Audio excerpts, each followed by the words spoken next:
Hello and welcome to another episode of Gol Bezan podcast. I'm Sino Soemion, your host for today.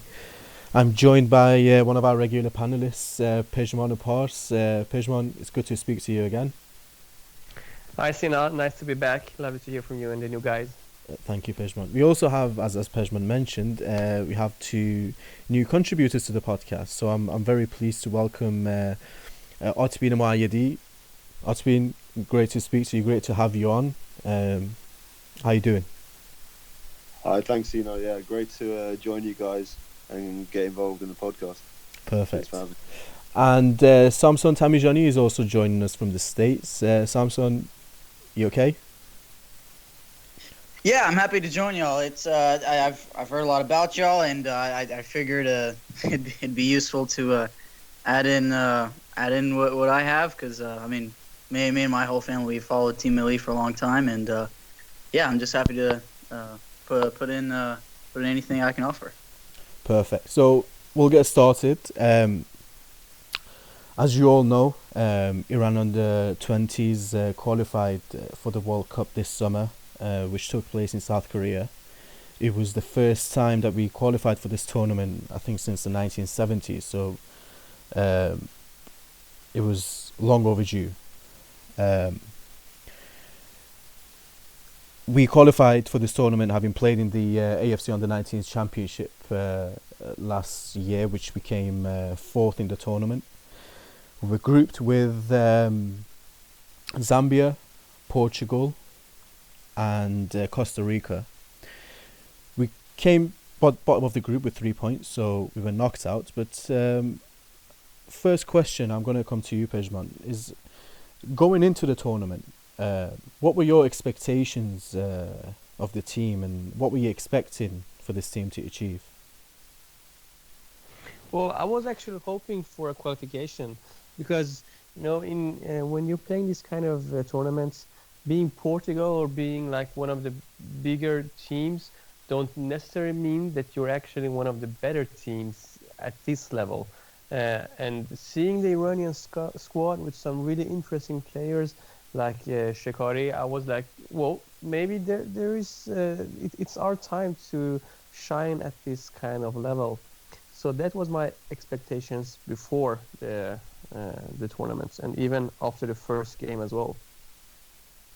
Osbin, as Pejman just mentioned, we started really well. We managed to beat Costa Rica by 1-0, albeit it was a very late goal in, I think, around the 80th minute. But it was a good start, a clean sheet, a 1-0 win, a very solid performance. So hopes were high going into the second game against Zambia, and of course the third game being against Portugal. What do you think went wrong after the game against Costa Rica? What could we have done better to qualify for the second round? And also, were your thoughts similar to Pejman in the sense that going into the tournament, were you expecting Iran to go into the second round? Yeah, so no, I well, to your first question, I think what started going wrong, I think some of the flaws that you could see in the team is that defensively just started breaking down a bit. When against Zambia, we scored two first half goals and then played. I think they scored their first goal in the 54th minute or something, or perhaps even later. So it was quite relatively late on, and you could see that the defence was just starting to sit deeper, defending more narrowly as well, and just inviting the quite sharp, pacey Zambia defenders who kind of stretched that narrow defence, and ultimately, that first goal that we conceded, which started leading to the crumbling down of the team, was because of two mistakes. You had a cross coming in from the centre, or the long ball coming in, and one of our defenders missed the header, and then that floated over to the next defender, and then you had one of the Zambians coming in behind him, and then after that, it just became deeper and more narrow. So I think we just needed to keep playing like we had been playing against Costa Rica, and in the first half, where we were attacking, not sitting back, inviting chances, because you're just going to get burned when that happens. So I think that's where we started going wrong, and then the confidence obviously fell and the pressure came on. And with regards to the expectations, yeah, I had similar expectations to Pejman. I think he made a very good point when he said that you get in these youth tournaments, it's not all about the quality and of the players. You kind of get that youth factor and the lack of fear, which can give players that spark. We saw Sweden winning the youth. Was it the under 23s or the 21s? I can't really remember. Pejman, you will definitely Yeah, under 20, under 21s in under 21. 2015. Yeah, it was 2 years ago. Yeah, so you kind of have that, and you've got a team that isn't on paper the strongest, but performs really well. So yeah, I had high expectations, and especially after the first game, yeah, it was kind of a classic Carlos Queiroz game in the sense that we only scored one goal, although that's been improved on in the last few games by the national team. But yeah, no goals conceded, clean sheet, and one goal. Although we should have scored more and we should have scored earlier, but so the expectations were there, and I think that might have resulted to that deep defence later on when we were 2-0 up. Samson, my personal view is that when you go into these tournaments, when it's the under 20s, under 21s, is that what really matters is the experience of these players. And as I said, considering the fact that Iran don't usually compete in these tournaments, how important do you think that experience is of playing against I don't want to say some of the best teams, but it's an international tournament where you get to play against different types of football, and yes, the result might have been disappointing, but do you also think that that experience will be valuable for these players going forward in their careers? Yeah, of course. I mean, when guys are young and still have not fully grown, and the fact that they're getting this much exposure, it's a great first step from any fan or writer's point of view, and the fact that they have the exposure of playing teams of from different continents, in Korea, I believe it was. It's anytime that's happening, that's an important step, and especially with Kurosh overseeing a lot of what's going on. You can't be too negative with not advancing. So, from someone who's usually a little bit critical, I can't be pessimistic of not advancing or whatever. But no, yeah, it was an important first step, and I don't think we'll see any. I don't think we'll see a lot more shortages of time spent at these tournaments. I think before you know it, will be expected to advance in a youth tournament, especially with more players going to playing in Europe, being found in different in different clubs in Iran, and then moving on and to Europe, to all these other places. I mean, it's only a good thing what's going on. The fact of the matter is they were seen, and a lot of them excelled, and so. That's something that will definitely be noted, and I believe that this is not the first time that we'll see those young players on the international level. Yeah, I completely agree, especially with the point when you said that we're not going to see those gaps between qualifying for these tournaments. I think this team has got great potential, and youth teams are going to follow likewise. Pejman, this time last year when we took part in the under-19s AFC under-19s championship, we had a good performances as I already mentioned, but there was a couple of disappointing results as well, like the game against Saudi Arabia, which ended up 6-5, and that brought a lot of criticism towards the manager Amir Hossein Peirovani, and having qualified for the World Cup, which we all agree that it was a great achievement.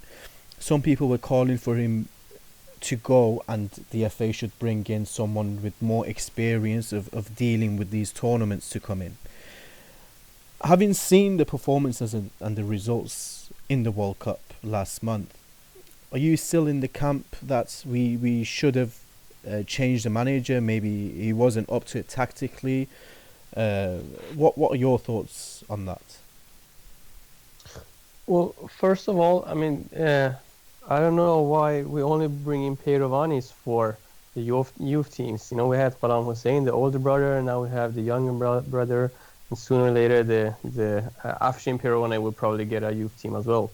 I don't know if there will be uh, a big change with another coach or a foreign coach, because the problem is that the youth teams, they are more or less poor, poor in finances, not in good players. Uh, the opportunities for them to develop are really not what we can expect, or we can say like this: the opportunities for them to become those players that we want them to be are not there. So no matter how good of a coach you have in Iran, it's hard to make these youth teams um, good during a long period of time. Uh, Individual good players aren't enough in even in these young teams, although they matter more when they're young and when they're older. But I don't know if uh, a new coach will do the difference, because the problems, the issues, and that's something we've talked about a long time in Gol Bezan, is that the problems, they start much earlier. They start like when they're 12, 13 years old. They don't have even proper training camps. They start and they continue in the federation, where these players, they don't get the support they need. They start with the poor academies that we have in Iran. So I don't know, like changing a coach is like the tip of the iceberg. We maybe will qualify next time to the second round if we come to the World Cup, but that won't change the big problem. So for me, I don't know if a big coach will manage to be in Iran with those conditions that they have. I can't see that happening, to be honest. I agree. I agree with you, Pejman. I think if we had to discuss the lack of qualified coaches in the grassroots in Iran, we'd have to record another pod, which will last a couple of hours. But ultimately, we both watched the England on the 20s win the same tournament with Paul Simpson, who is not really a well-known manager. I mean, if you look at his credentials, he managed non-league clubs such as Stockport County and a couple of other teams within the same level. So he doesn't really stand out as a that great of a coach, but he won the tournament with England. That lack of credential was somewhat aimed at Peyrovani, saying again, this guy has not achieved much. But when it comes to youth football, it doesn't really make that much of a difference. What do you think? Do you think, again, I asked you the same question as I did with Pejman, that maybe a manager with better technical knowledge would have made a difference, or do you think Pejman was right in saying yes, the main issue is that we don't create and develop the right players for these tournaments? I think Pejman hit the nail on the head there when he said the coach is just the tip of the iceberg. There are, with regards, especially with regards to youth team, you need that whole infrastructure set up for them, and that's unfortunately something we lack, and we might lack in the coming future. But we're slowly working on it, and that's something, again, we'll discuss at the later date. But we need more friendlies with better teams across the world. You got the governance of the Iranian FA, which is, that's something in itself that's going to have a detrimental effect on every single aspect of Iranian football, from grassroots up to the national team, and to some extent across even club football. And then the infrastructure and the facilities, all of these things will have effects on players. But what these players do have, and you can tell there's a certain hunger coming through. And you can see in interviews with them, with the younger players, that they now understand that the national team is an ambition that is burning stronger than I think it has before Kirosh. So the youth players are now, the youth players and players not in the national teams are now aiming to get there, and they know that going abroad perhaps and seeking opportunities elsewhere can help their development in order to get into their respective men's or youth national teams. So yeah, the coach is something that will have an influence, but there are other more significant factors than just the coach, especially at that youth level.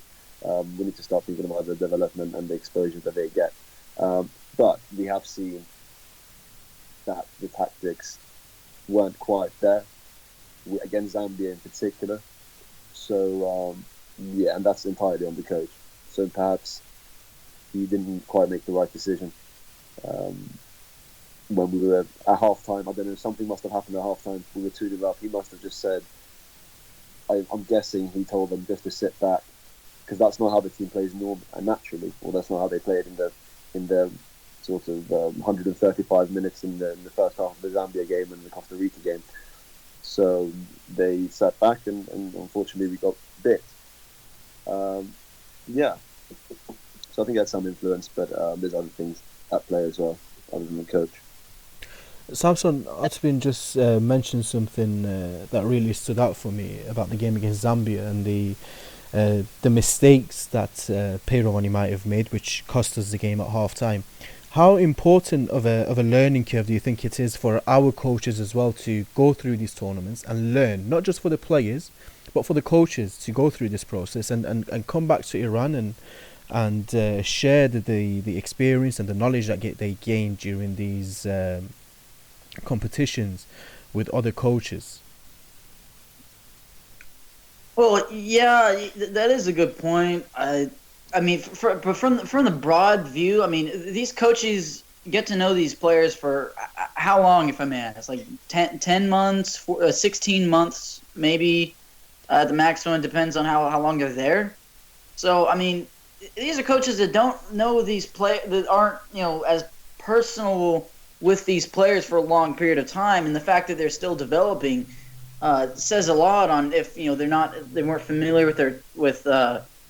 with their tendencies, or whether it was just a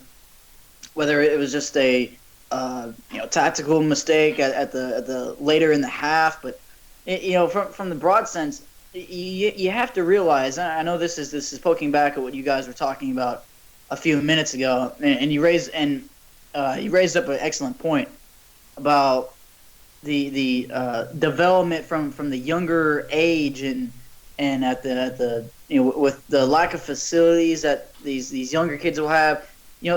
How many volunteer coaches are we seeing in these urban areas where kids are playing out when they're not in school? They're playing out in the alleys all day, all night. How many of these volunteer coaches are we seeing that we're used to seeing and maybe federations in Western Europe, or maybe in just the U.S. Dad stepping out and teaching these kids how to play, and it just goes a long way. And then you add in the fact about the development of them as they become teenagers through treating their body right, with just learning the basic things like I knew I learned when I was becoming an academy player in the latter stages of my teenage years before I switched over to now in college and writing and covering this as a media member. The stuff that I went through, like going to a workout twice a week, the other 3 days having this training, speed training, defending training, all these different aspects led by credentialed coaches that knew what they were doing. They had been trained by associations, federations, all that stuff, and I was exposed to these facilities. And I grew up in a city of about 3-4 million. And going to these facilities in the middle of these poor neighborhoods, of having these fields and having these teams and these leagues available, and having scouts be on hand at these important tournaments. And that's the thing. That's something I think is a shortage right now, at least from what I could tell at this point, is that having little things such as scouts is not exactly in abundance in Iran. and so it starts from the bottom up. When you have the personnel like this in your organization, the coaches can only reach so far, especially if they're only there for a couple months, 6 months, 10 months, 16 months. So and I know you're talking about the specific game, but I thought it was an extraordinary conversation to what you were talking about just a few minutes ago, because that's what affects these players. I know.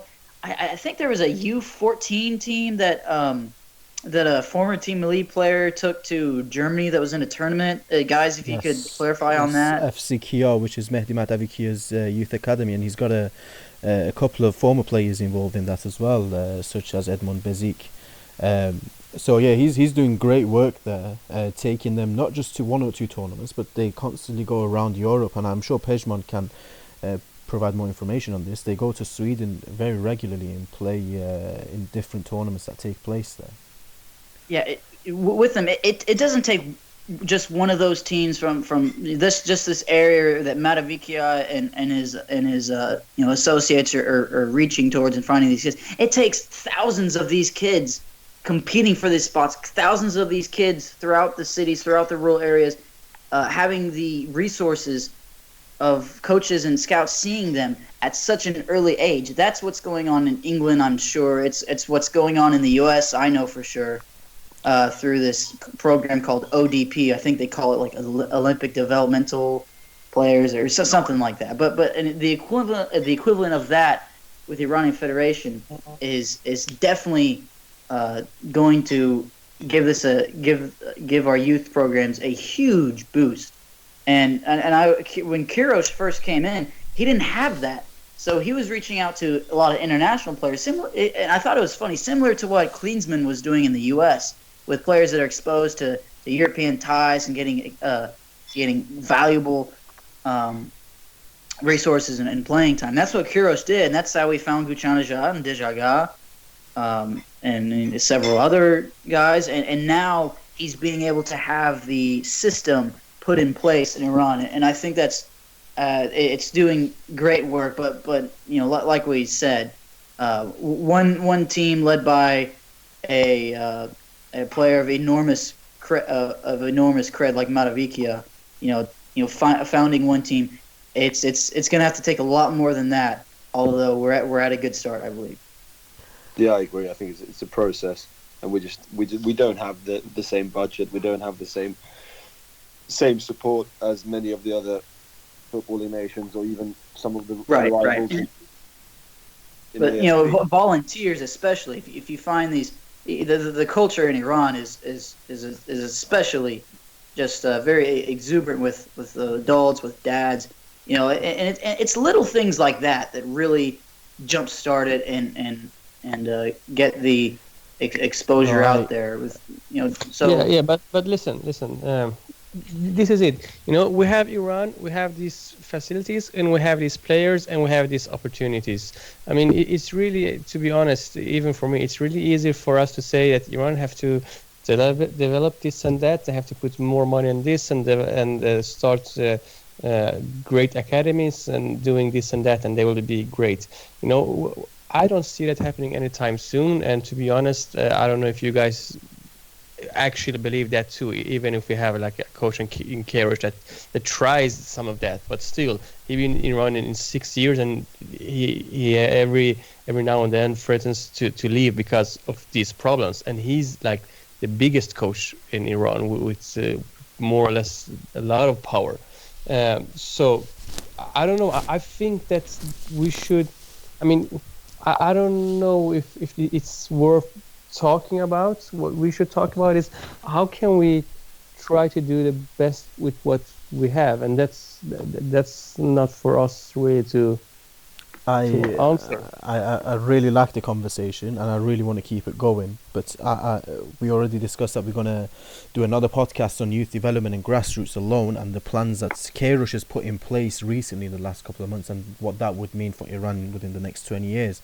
So let's leave that conversation there. We'll get back to it later on another pod. But in terms of the under 20s and the World Cup itself, we as it's been already mentioned by you guys several times, we do have some good quality players. With the standout being Reza Shekari, the attacking midfielder who has recently decided to move to Rostov in Russia, which I think is a very good move for him. Just the fact that he's been playing for Zobahan since the age of 17, so it was time for him to move on and try and improve as a player. But there are also a couple of other interesting players like Reza Jafari of Saipa, like Omid Nurafkan of Esteghlal, who has been very impressive, Mohammad Sultani Mehr of Saipa, and so on. Osman, coming to you with this one, what do these players need to do, and what do the clubs need to do to make sure that the players reach their full potential? Because it's something that we've struggled at historically, that we produce good players, really talented players up to the age of 18, 19, but there's that gap between 19 to 23, 24 where the player reaches his full potential, is pretty much the peak of his career, that we struggle with. What do you think with this generation the clubs and the players themselves need to do to ensure that they make the most out of their careers and their talents? One of the main things I think that they need to focus on, and the great thing is that this is something they're aware of, is exposure. So they need exposure to, well, the first team football primarily, but outside of Iran. I think that's the crux of the problem. You've had Can Bakhsh who says it very clearly in his interviews, and in many of his interviews, both in English and in Farsi, that he wanted to go abroad. That's where the reason he wanted to go abroad was that he wanted to play for the national team, to not only to be on the radar, but also to develop. And I think that's what players need to do. So they need to get first team football wherever they are, be it in Iran or outside of Iran. And then if they find themselves at a certain point, so like in Shekari, for example, if they've had a certain amount of first team football and they need that step up, they need that extra challenge, they should look abroad, to go abroad. Now, I don't blame the player if they decide. Of course, I'd rather they go to Europe, but if they decide to go to one of the Arab countries, or to go to like South Korea in this case with Khalid Shafi, who quite late in his career, in the autumn of his career, in 29, has gone to Seoul in South Korea. So that's something that they need to focus on.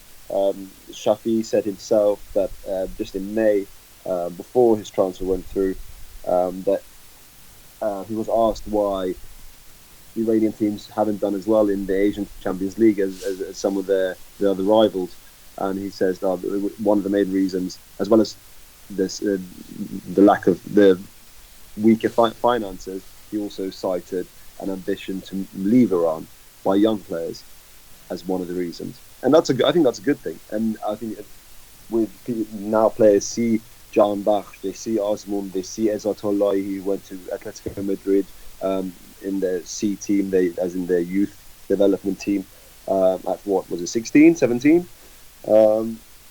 So now there's an increased awareness of the fact that in order to really progress as a player, and particularly as a national team player, you need to leave Iran. But before that, you need to get the appropriate amount of first team football within Iran and make a name for yourself, which is also quite difficult for just Iranian players to get that exposure. Samson, as has been mentioned, it's really important for the players to make sure they play abroad with a different footballing education than the ones that they're used to. I know that we do have 2 or 3 players who have moved to NEC Nijmegen in Holland, but there is also an issue that if these players do not get the exposure and the first in football at their club, then there's no chance a European club would come along and say, look, we'll take you along with whatever money they have to spend on the player. So how important is it that the clubs understand that these players not only are the future of the national team, but the future of the clubs themselves, and they give them more minutes during the league. So, what do you think the FA should do to encourage these clubs to give more opportunities to players within that age group of 18, 19? Yeah, I mean it's partially like a in terms of financial assistance, but like we touched on earlier, that's not a huge abundance. But yeah, you're right. It starts with the clubs back at home for that these players grow up with. A lot of times these homegrown players excel for their team, like what we've seen at I think for one example, Persepolis, and then they get scouted and examined and invited to a national team camp. And these clubs that may struggle in the Champions League, they have no shortage of players to go out and find. There's no shortage of anything like that. There's really from on paper, from a viewer's perspective, there's no excuse to why there's not a Iranian team in the semifinals and finals of the Champions League every single year. When you look at the talent level and what these clubs can have, there's no way on paper, at least, that they can. But yeah, I mean, just the expansion of having personnel like volunteers going out and filming or writing down notes about these players, finding out more about these players that are in the cities that these clubs are in. It's really not as complex as it may sound to me. At least in my view, financial means and having all these other branches that you need is obviously another important aspect of it. But on paper, having scouts, having these volunteers that will go out and find and develop these players and have them affiliated with these clubs is definitely something that can be done, because we have for sure top two divisions in the Persian Gulf leagues that they find their own players, that they can buy, purchase these players from other domestic clubs, and there's definitely a means for doing that and developing players, and because these coaches that find these players and that these players start their careers with, they're usually the coaches that know them best before they get invited to any national team camp, before they get invited to a trial with a foreign team. So I think that's important to look at, because it's definitely something that can be done, and I think absolutely should be done, because the fact that the national team is the 3-4 year reigning best team in Asia, but then their domestic clubs are struggling to find goals and to find wins in the Champions League knockout rounds. I think that's a little troubling. I think something that should definitely be addressed. Yeah, no, I agree. I've just got a question to pose to, I guess, all three of you, the Pejman. But sorry, yeah, in particular, Samson, I think, would you, in an ideal world, you'd want the Iranian national team to be at this level and then, progress further, but also have Iranian clubs doing really well in the Champions League? But if you could only have one of those things, and I know this is probably probably know the answer to this question, and it's just a hypothetical question, but I assume you'd rather have it this way than the other way around, if you could only have either clubs performing well or the Iranian national team performing well? Screw the clubs. I mean, because the Iranian league isn't the best one in Asia, far from. None of the leagues in Asia have their best national players at their own league. At least none of the good ones. I mean, look at Japan, Australia, and Korea that we see as the best national teams. All of their good players, national players, not all of them, but a lot of them are playing abroad.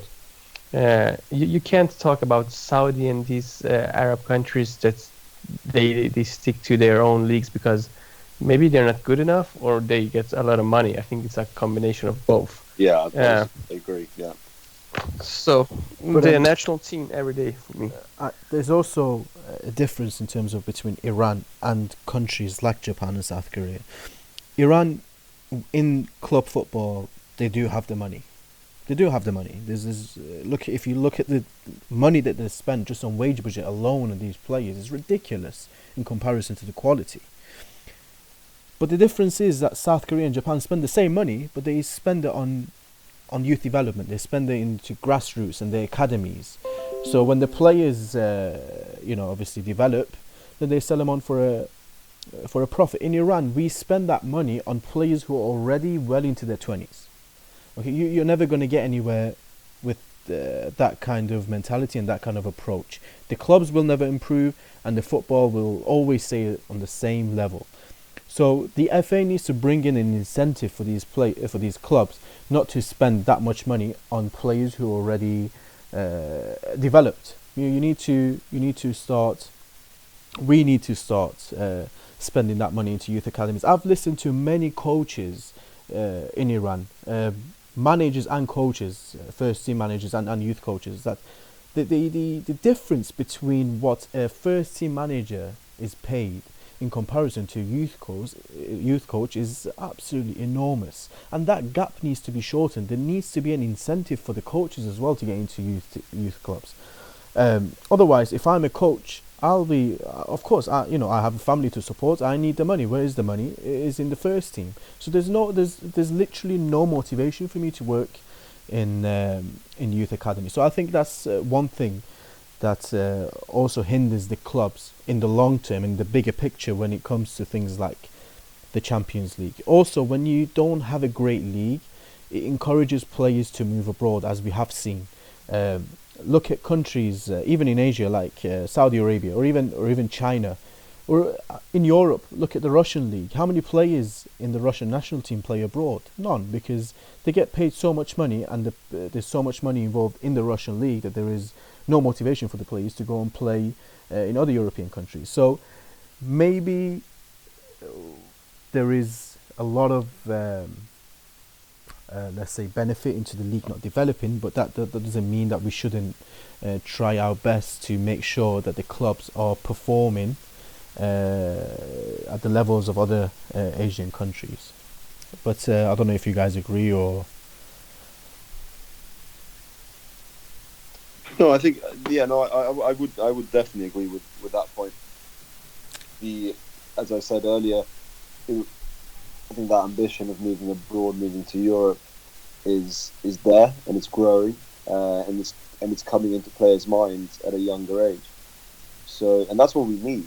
We don't want our players to be moving out of Iran into Europe in their mid to late 20s. We want them to go. Ideally, in the very late teens or in the very early 20s, get a bit of first team football for at least a season or so in Iran, and then make a move if you have the opportunity.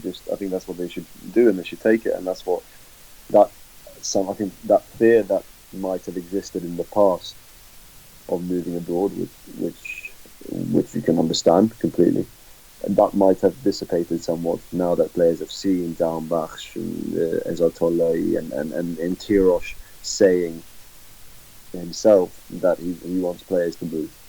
And I think that encourages players, and they get comforted also by the fact that Kirosh will pick up on that. So we had Kader Rezai, and he has played for the national team, but not too much. I think he's got 3 caps or something. And he's now moved at the age of 25, so not too late. He's moved to Belgium, to Charleroi. They finished 5th in the Belgian league last year. So hopefully he can get some good exposure, become better, score some goals, and get himself a solid spot in an already well performing Iranian offensive line. I mean, Taremi has been doing really well. Of course, with Azmoun. We also have Ansari Fard, so we have some good strikers and hopefully he can add to that. But he also plays a bit. Is he? He's not an out-and-out striker, though, is he? I mean, I'm going slightly off tangent here, on a tangent here. But is he an out-and-out number 9 or? Who's that? Sorry, I didn't catch the name. Gol Bezan. Yeah, he's a centre forward who's I think he's very unique in the sense that we don't have a lot of strikers the way he plays. He's like a playmaker kind of striker where he brings in a lot of his midfielders into the game. Really interesting player. But that's a perfect segue into the next section, Artebin, which is we're going to discuss the recent transfers that have happened, or the rumours that have been going around, and I'm going to start with the same player that you mentioned, Gol Bezan. Pejman, what are your thoughts on that transfer? Because when the rumours started, I didn't think that he would leave because he's so settled in Esteghlal, and usually players who are playing for Esteghlal and Persepolis and there are household names in those two clubs, they tend to stay and not really have that hunger to go and play in Europe or abroad in general.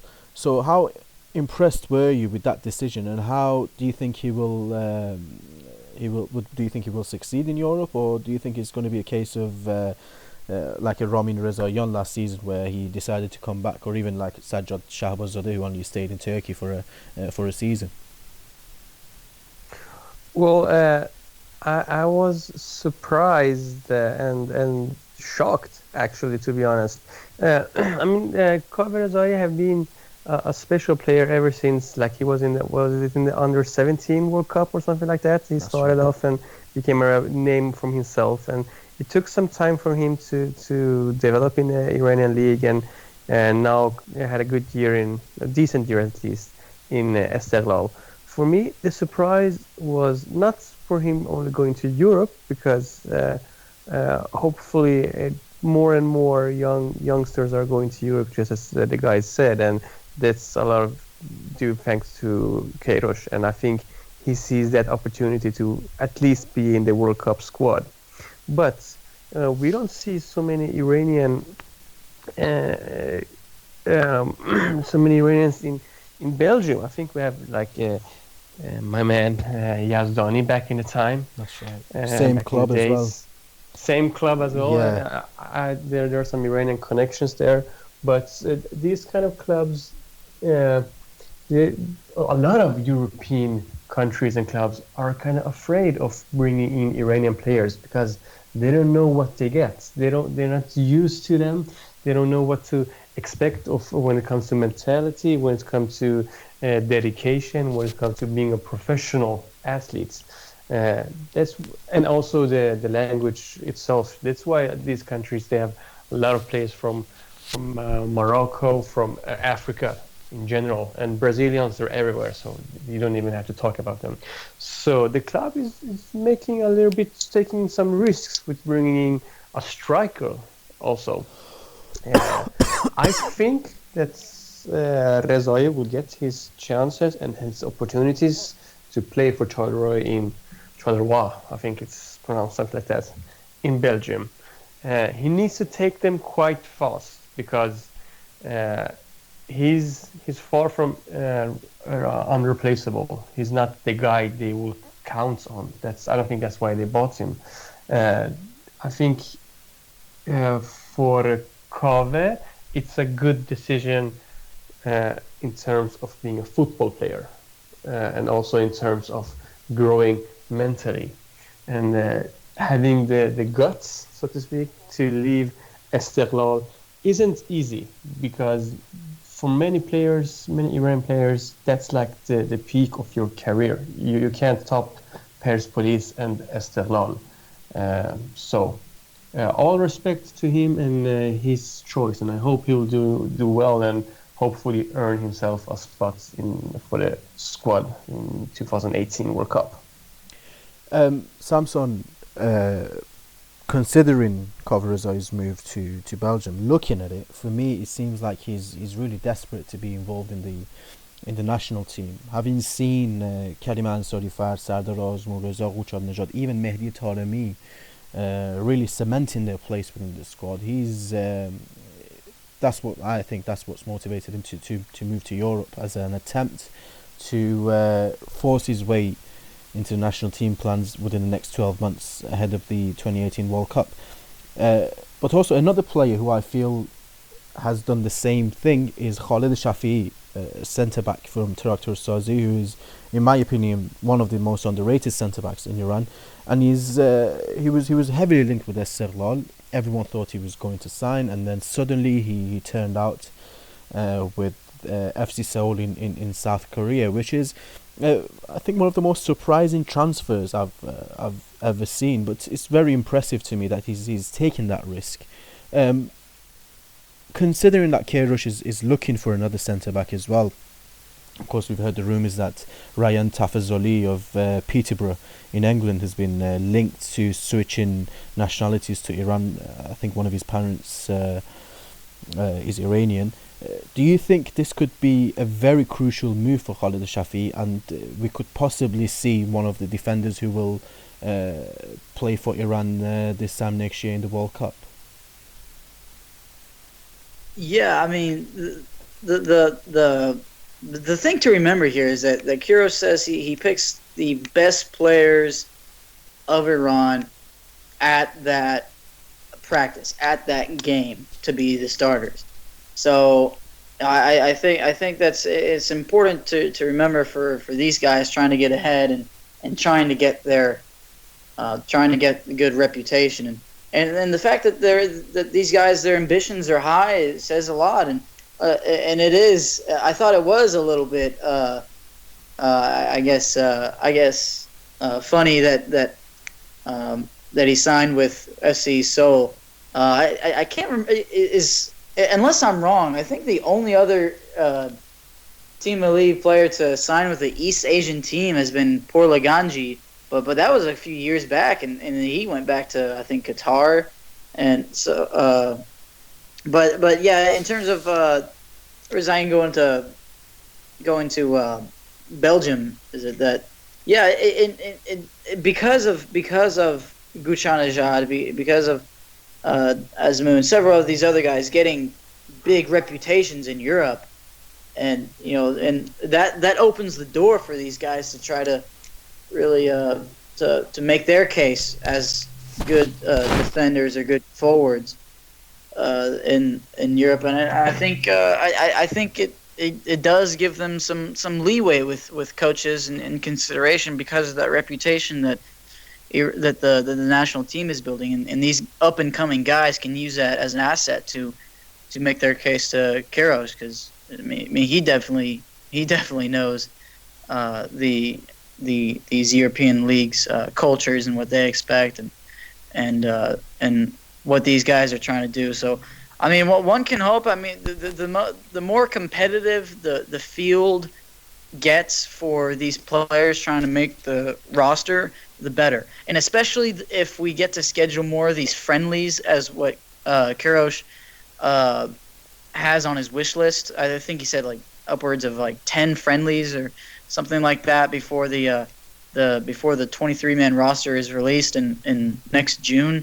I mean that's hopefully if Team Elite does indeed get all those friendlies, I mean that's just more games for all these different players to be called up on, and especially if they're making the leaps to these leagues. I mean that's all you can ask for. So one can only hope that they do well and stay healthy. Osman, Khalid Shafi'i is an interesting player for me because having watched him, he has the ability to play with both of his feet, which is very rare for a central defender, and I think that might have been one of the reasons why a South Korean club has taken the risk on him, since their league technically is a lot better than the Iranian league. But I'm going to ask you the same question. Do you think, first, how do you think he will do in FC Seoul and in South Korea?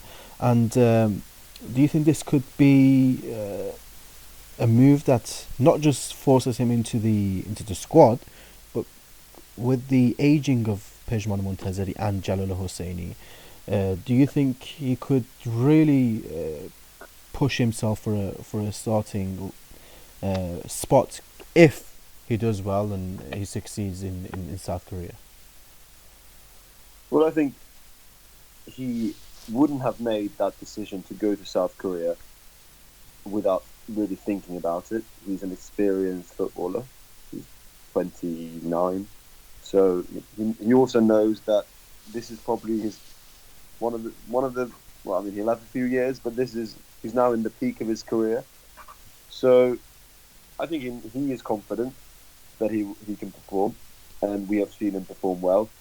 There's no reason why he shouldn't continue. Of course, there'll be challenges, and he'll have to adapt to inevitably the new style of football that's played, a new country and culture, and the language barrier.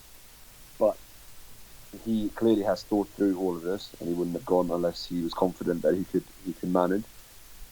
And you touched upon a good point there. The fact that he's two-footed.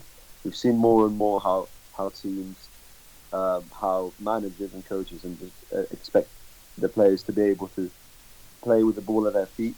That includes centre backs, and we've seen, with Guardiola, we've seen how that needs to apply to goalkeepers as well, which has resulted in some funny moments throughout the Premier League with Claudio Bravo, but that's another point.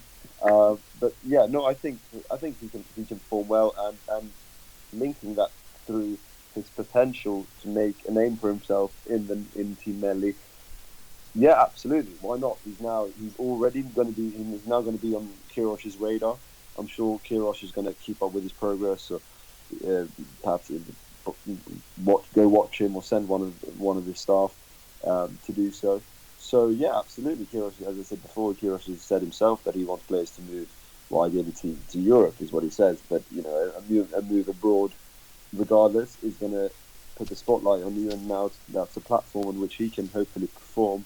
And then, yeah, as you said, replace the aging Montazeri or Hosseini, and maybe become a partner for Pulali Ganji, who's very impressive. Also a good passer of the ball, as we've seen when he plays in that defensive midfielder position. That although he hasn't played there for a while, but we know that he can play there, and we know that he can pass the ball.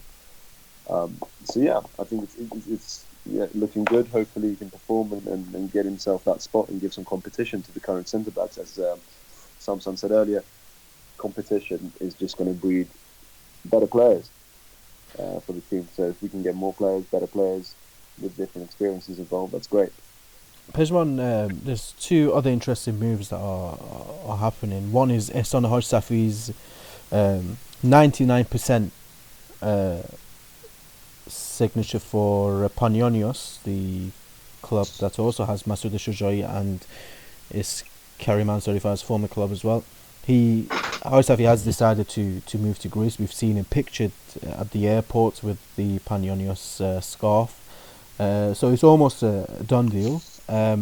What do you think about that one? And also, Ptolemy has been given permission by Persepolis to speak to European clubs, and Persepolis manager Branko Ivankovic has confirmed this, and he has supposedly offers from Olympiacos in Greece and Dynamo Zagreb in Croatia.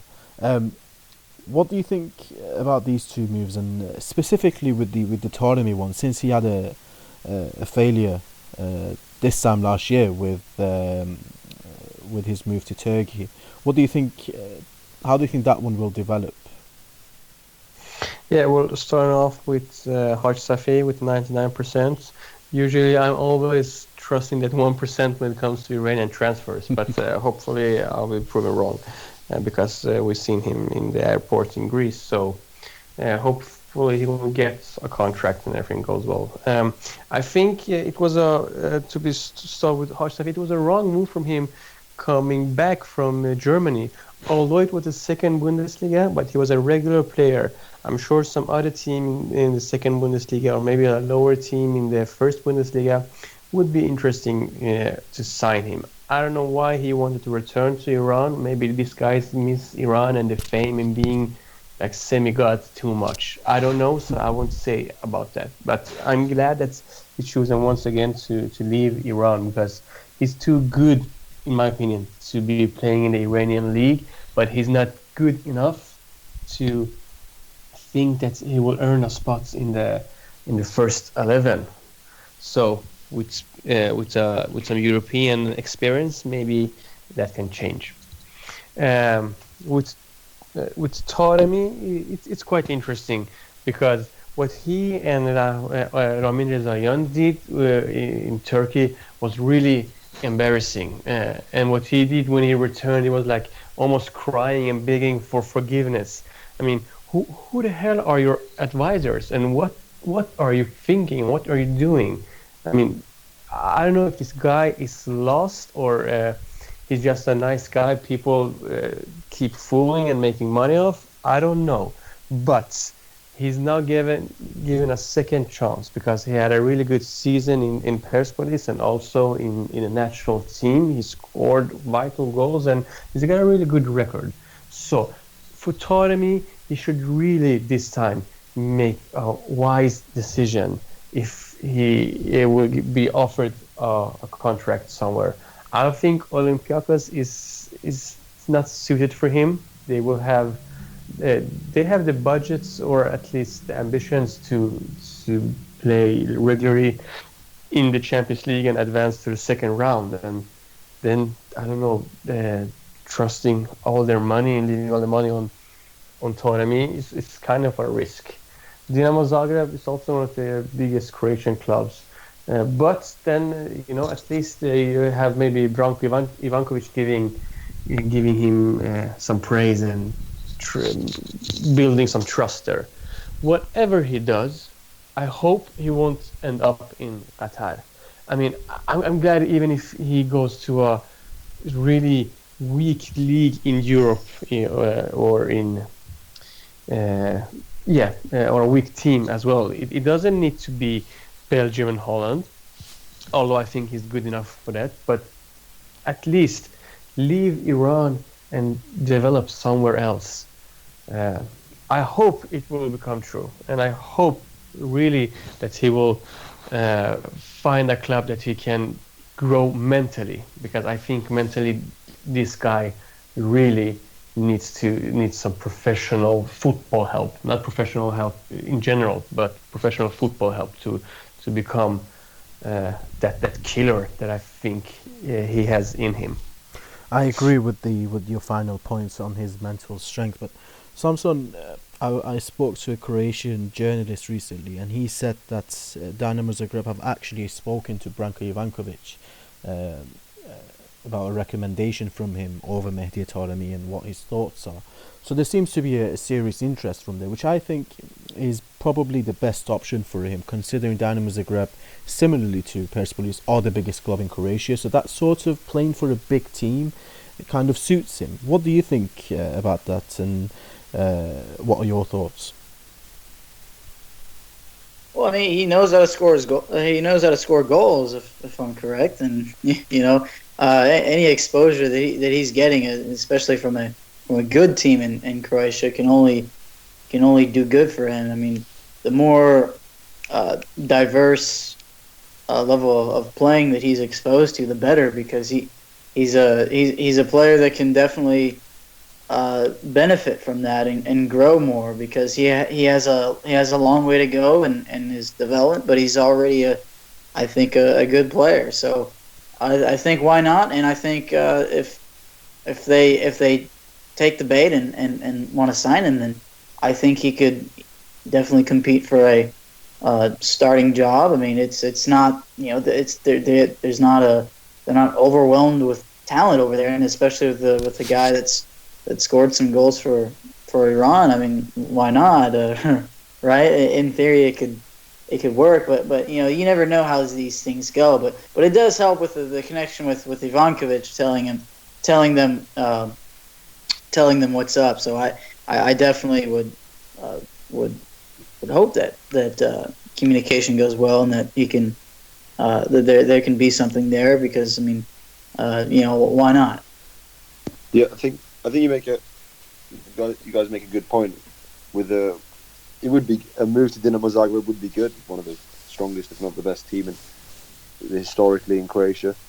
I think the main thing with any player transferring, but Taremi especially, is a striker, and a striker who is approaching the prime of his career. And, he's been playing a lot of first team football, scoring well for the national team.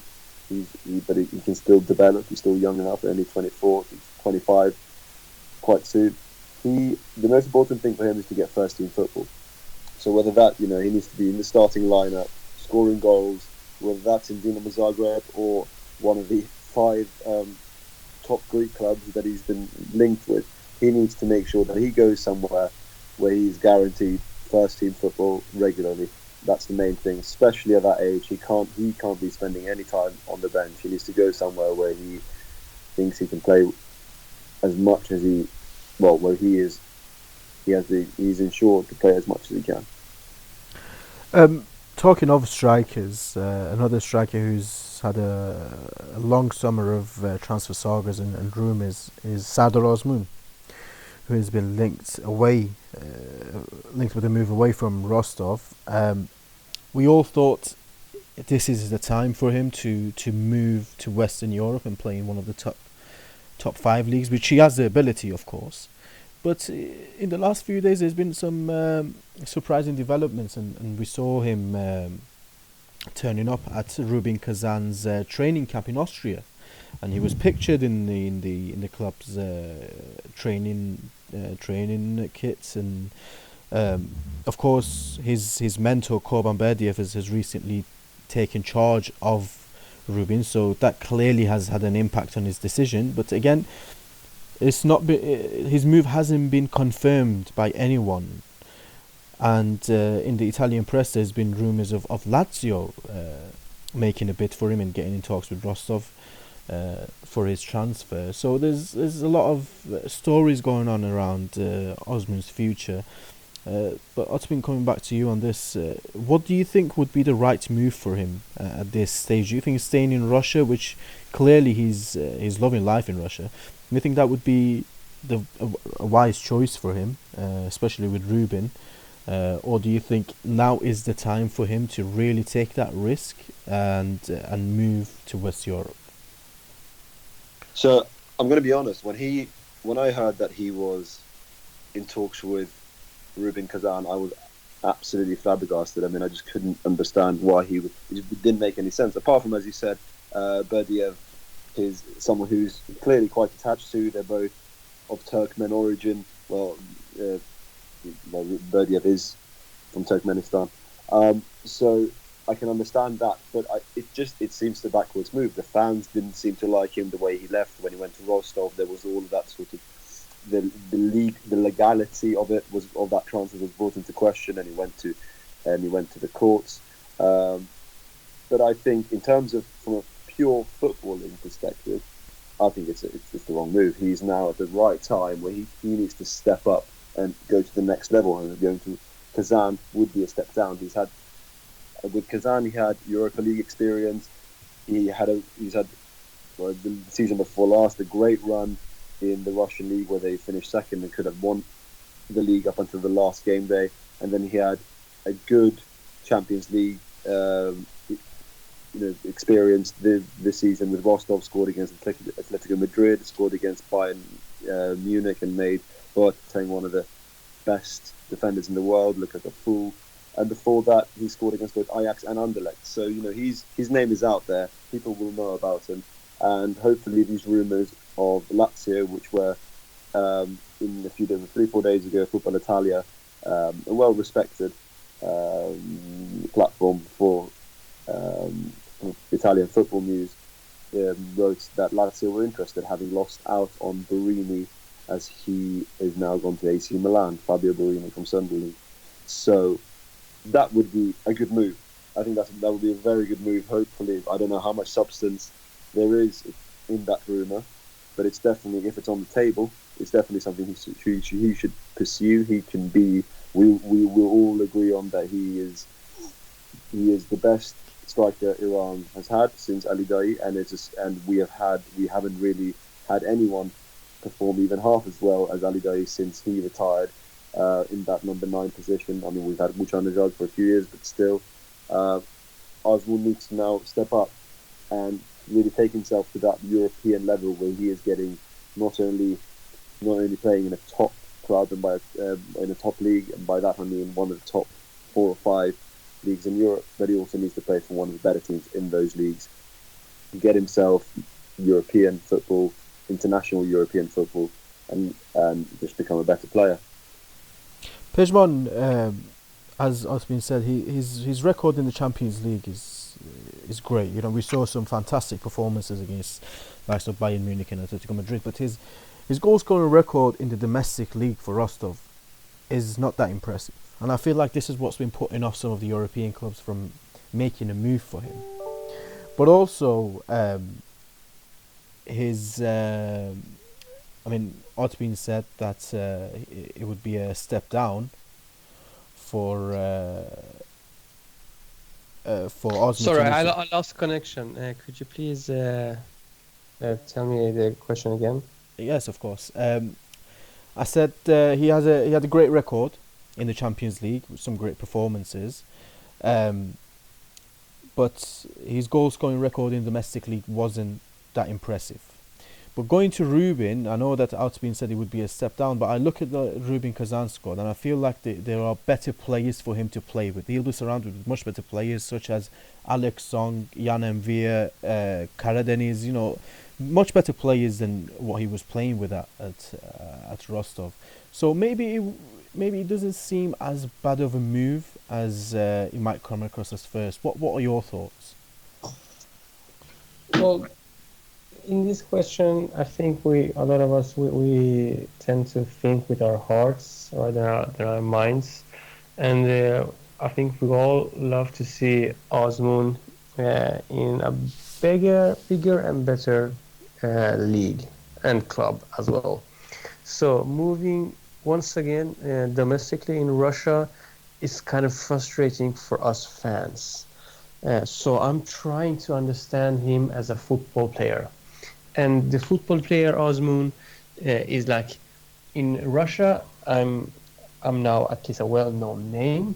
I will play regularly or at least every game, either as a starter or I will play like 30 minutes, something like that. He have his mentor in Berdiev in Rubin Kazan, which seems to be far more important for him than most of us seem to think, because we know that he have got some good offers from other countries, and he said it himself as well. So I'm trying to understand Osman here, and I think that he maybe could be worried that leaving Russia would be a gamble for him, like maybe not be able to get any playtime in a bigger club such as Lazio. And I don't think that he think that he will lose his spot in the squad, but maybe he won't be a regular starter in the national team, because right now he's more or less number one, even though we have Ansar Fad, Taremi, Gochan Nejad in more or less the same position. So maybe he wants to keep it safe to the World Cup. And after the World Cup, if Iran and he himself will play good, then he can choose more or less whatever country he feels that he wants to play in. So I think we can manage one more year in Russia with Rubin. But I hope I'm wrong, because I too want to see him in Bologna, Atalanta, wherever. Just, leave Russia now.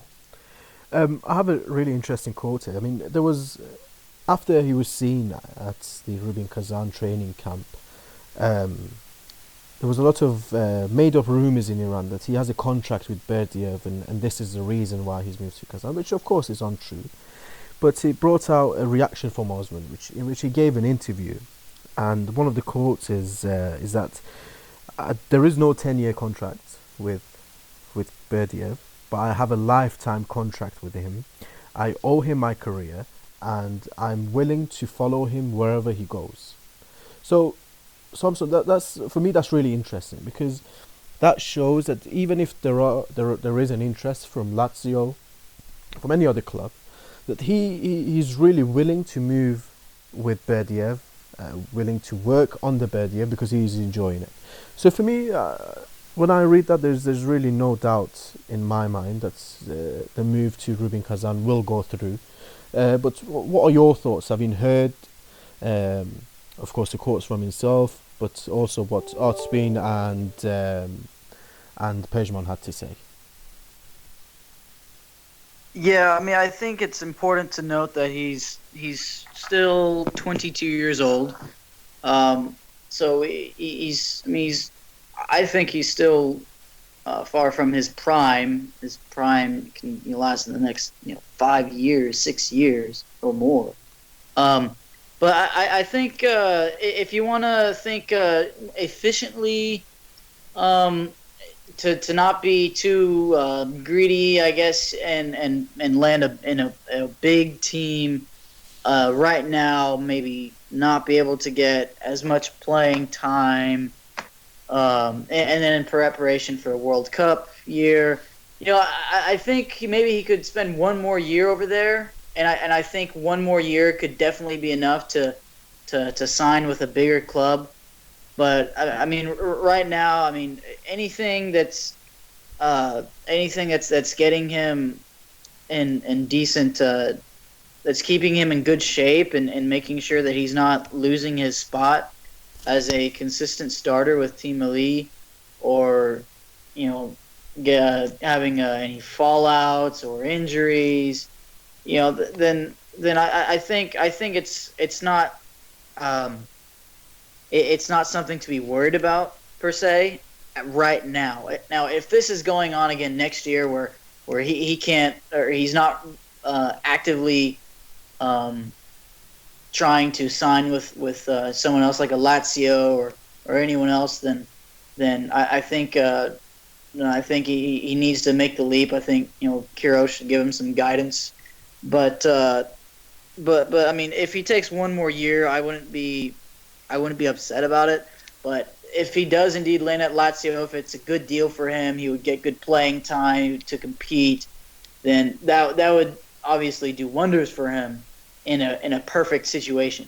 Now, whether it's a perfect situation is still to be sought out. I mean, we don't know the exact details, but yeah, I mean, I digress. If he